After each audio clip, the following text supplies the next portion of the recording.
వడియాలు పెట్టడం పెద్ద కష్టమేమి కాదు. ఈ విషయాలు తెలుసుకుంటే.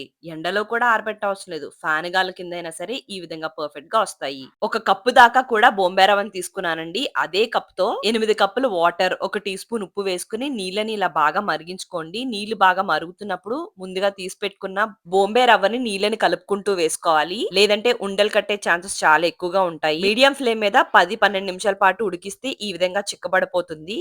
చేత్తో టచ్ చేస్తే జిగురుతనం తెలియాలి. అప్పుడు వడియాలు విరగకుండా ఉంటాయి. 2 టీ స్పూన్ల జీలకర్ర, 2 పండు మిరపకాయలు, 2 పచ్చిమిరపకాయలు, ఒక అంగుళం అల్లాన్ని పేస్ట్ చేసుకొని వేసుకోండి. స్టవ్‌ని కట్టేసుకొని ఒక 5 నిమిషాల పాటు దీన్ని అలా వదిలేసేయండి. 5 నిమిషాల తర్వాత చిన్న గిన్నెలోకి వేసుకోండి. ఒక కాటన్ క్లాత్‌ని తడుపుకొని నీళ్లు లేకుండా పిండుకొని తడిగా ఉన్నప్పుడే వడియాలు పెట్టుకోవాలి. మిగతాది మూత పెట్టుకొని పక్కకు పెట్టుకొని చూపిస్తున్న విధంగా వడియాలు పెట్టేసుకోండి. మరీ ఎక్కువ స్ప్రెడ్ చేయకూడదు. లైట్‌గా స్ప్రెడ్ చేయండి. పల్చగా అయిపోతే గనక వడియాలు సరిగ్గా రావు.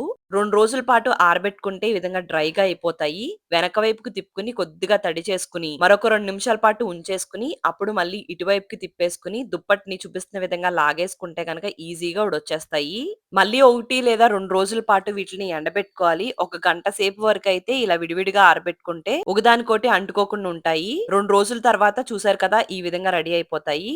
వేడి ఆయిల్‌లోకి వేసుకొని వేయించేసుకుంటే పర్ఫెక్ట్‌గా వడియాలైతే వచ్చేస్తాయి.